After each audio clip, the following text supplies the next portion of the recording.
2019 August 5 Modi సర్కార్ సంచలన నిర్ణయంతో భారత చరిత్రలో తనకంటూ ఓ స్థానం ఏర్పరచుకున్న రోజది.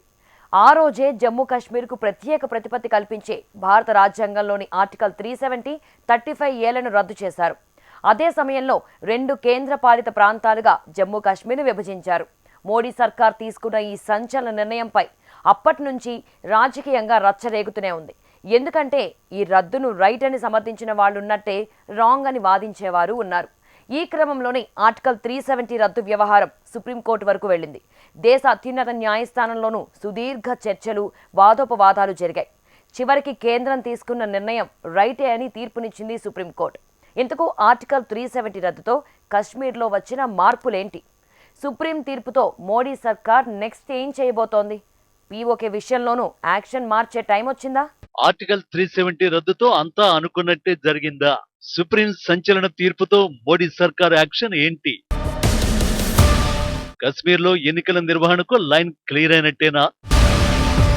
ఆర్టికల్ 370 ఈ అంశంపై చర్చ జరిగితే అందుకు రోజులు సరిపోవు. దేశంలో ఏ రాష్ట్రానికి లేని ప్రత్యేక ప్రతిపత్తి కశ్మీర్ కు మాత్రమే ఎందుకనే ప్రశ్నల దగ్గర నుంచి దేశంలో మిగిలిన ప్రాంతాలు వేరు, జమ్మూ కాశ్మీర్ పరిస్థితులు వేరనే పొలిటికల్ వర్షన్ల వరకు ఆ చర్చ అంతమంటూ లేకుండా సాగుతూనే ఉంటుంది. అంతటి సెన్సిటివ్ ఇష్యూ జోలికి వెళ్లాలంటే అధికారంలో ఉండే పార్టీలు కూడా కాస్త ఆచితూచే వ్యవహరిస్తాయి. కానీ డేరింగ్ డెసిషన్లు తీసుకోవడంలో అందరికంటే ఓ అడుగు ముందుండే కమలం పార్టీ మాత్రం తమకొక్క అవకాశం ఇస్తే ఆర్టికల్ 370 లెక్క తేల్చేస్తామని ప్రకటించింది. చెప్పినట్టే రెండోసారి అధికారంలోకి వచ్చిన తర్వాత ఆర్టికల్ 370, 35 ఏను రద్దు చేసి సంచలనానికి కేరఫ్ గా నిలిచింది. మోడీ ప్రభుత్వం అప్పుడు తీసుకున్న ఈ నిర్ణయం దేశ రాజకీయాల్లో ఎలాంటి దుమారం రేపిందో చెప్పాల్సిన పనే లేదు. ఆ తర్వాత కశ్మీర్ లో వచ్చిన మార్పులను గుర్తు చేయాల్సిన అవసరం లేదు. ఒకప్పుడు కశ్మీర్ అంటే రక్తపాతం మాత్రమే గుర్తొచ్చే పరిస్థితి నుంచి తిరిగి భూతల స్వర్గంగా మార్చిన ఘనత మోడీ సర్కారుదే. అయితే ఆర్టికల్ 370 రద్దు వ్యవహారం సుప్రీంకోర్టు గడప తొక్కడంతో తీర్పు ఎలా వస్తుందో అన్న టెన్షన్ చాలా మందిలో ఉండేది. చివరికి సుప్రీం సైతం కేంద్ర నిర్ణయం రైటే అని తీర్పు ఇవ్వడంతో ఆ టెన్షన్ కు ఫుల్ స్టాప్ పడింది.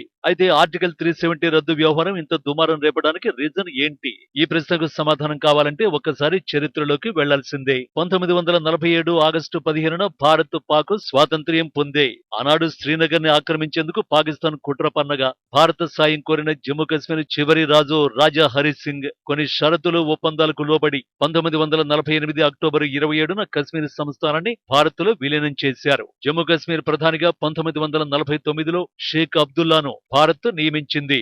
రాజప్రతినిధిగా హరి సింగ్ కుమారుడు కరణ్ సింగ్ ఉన్నారు. 1949 అక్టోబర్ 17న కశ్మీర్ కు ప్రత్యేక హోదా కల్పిస్తూ రాజ్యాంగ సభ రాజ్యాంగంలో 370 అధికరణను చేర్చింది. కశ్మీర్ కు స్వతంత్ర ప్రతిపత్తిని శాశ్వతంగా ఉంచాలని, తాత్కాలిక పద్ధతుల్లో హక్కులు ఇవ్వకూడదన్న అబ్దుల్లా వాదనను అప్పట్లో కేంద్రం పట్టించుకోలేదు. 1952లో జరిగిన ఢిల్లీ ఒప్పందంతో రాజరికం రద్దయింది. 1954లో 35A నిబంధన జరిగింది. 1956లో జమ్మూ కాశ్మీర్ లో ప్రత్యేక రాజ్యాంగానికి ఆమోదం లభించింది. చివరికి 370వ అధికరణం ద్వారా జమ్మూ కాశ్మీర్ కు ప్రత్యేక ప్రతిపత్తి లభించింది. అయితే ఈ ప్రత్యేక ప్రతిపత్తిని రాజ్యాంగంలోని 368(1) అధికరణం ద్వారా సవరించే వెసులుబాటును కూడా రాజ్యాంగం కల్పించింది. ఇక ఆర్టికల్ 370 విషయానికి వస్తే భారత రాజ్యాంగంలోని 21వ భాగంలో ఉన్న ఆర్టికల్ 370 ద్వారా జమ్మూ కాశ్మీర్ కు స్వతంత్ర ప్రతిపత్తి లభిస్తోంది. ఆ రాష్ట్రానికి కొన్ని ప్రత్యేక అధికారాలు, రాజ్యాంగం, జెండా అమల్లో ఉన్నాయి. అయితే ఇవన్నీ తాత్కాలిక ప్రాతిపదికన లభిస్తాయన్న నిబంధన కూడా ఉంది. ఈ ఆర్టికల్ ప్రకారం రక్షణ, విదేశీ వ్యవహారాలు, ఆర్థిక, కమ్యూనికేషన్ రంగాలపై మాత్రమే భారత ప్రభుత్వానికి సర్వాధికారాలు ఉన్నాయి. వాటికి సంబంధించిన చట్టాలు మాత్రమే కశ్మీర్ లో అమలు చేయగలదు. మిగిలిన రంగాల్లో ఏం చేయాలన్నా అక్కడి రాష్ట్ర ప్రభుత్వ అనుమతి తప్పనిసరిగా తీసుకోవలసి ఉంటుంది. ఈ క్రమంలో మొదటి నుంచి కశ్మీర్ వివాదాలకు నిలయంగా మారింది. కశ్మీర్ లో క్రయ విక్రయాలపై హక్కులు లేకపోవడం, ఉగ్రవాదుల దాడుల కారణంగా శాంతి భద్రతలు అదుపులో లేకపోవడంతో ఇప్పటి వరకు కార్పొరేట్ కంపెనీలేవి కశ్మీర్ లో పెట్టుబడులు పెట్టడానికి సాహసించలేదు. స్థానిక రాజకీయ పార్టీలు కూడా ఎన్నికల్లో లబ్ధి చేకూరడానికి అనుగుణంగానే వ్యూహాలు రచించాయి. అధికారం ఎక్కువగా స్థానిక ప్రభుత్వాల చేతుల్లోనే ఉండిపోవడంతో పరిస్థితులు ఎక్కడ వేసిన గొంగళి అక్కడి అన్న చందంగా ఉండిపోయాయి. మరోవైపు ఉగ్రదాడులకు స్థావరంగా మారడంతో ప్రభుత్వానికి ఆర్టికల్ 370 రద్దు అనివార్యమైంది.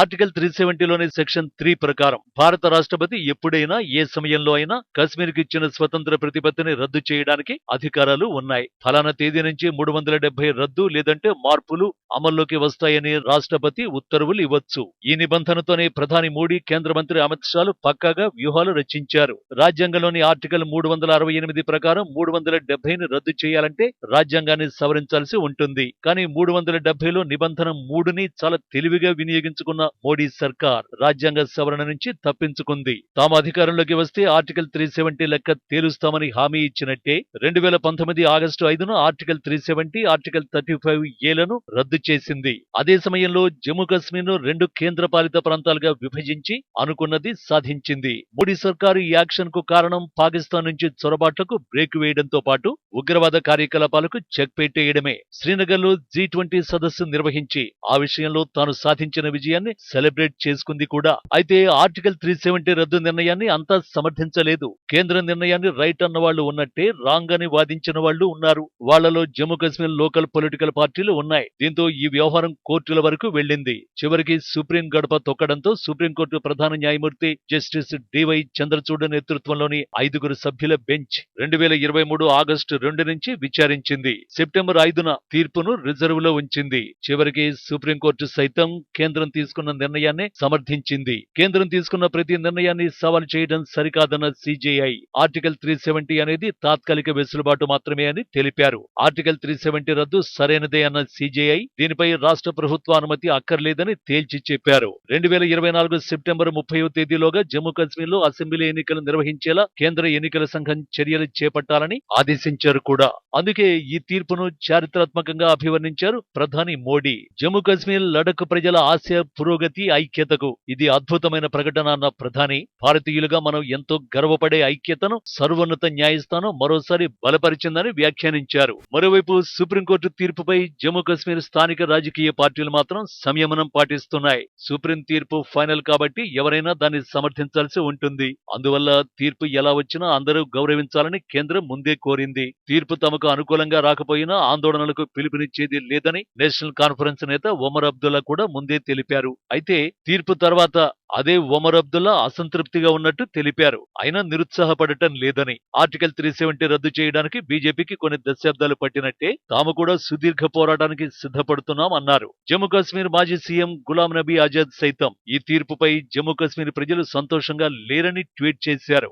ఏది ఏమైనా ఆర్టికల్ 370 రద్దుపై సుప్రీం తీర్పు చారిత్రాత్మకమైనదే. తాజా తీర్పుతో కశ్మీర్ విషయంలో పాకిస్తాన్, చైనా కుట్రపూరిత ఆటలకు ఇక కళ్ళెం పడినట్టే. ఇదే ఊపులో పాక్ ఆక్రమిత కశ్మీర్ విషయంలోనూ మోడీ సర్కారు దూకుడు పెంచడం ఖాయంగా కనిపిస్తోంది. ఇప్పటికే పీఓకేలో 24 అసెంబ్లీ స్థానాలు ఏర్పాటు చేసినట్టు హోంమంత్రి అమిత్ షా ప్రకటించారు. కాబట్టి త్వరలోనే పీఓకే లెక్క కూడా తేలిపోవడం ఖాయం.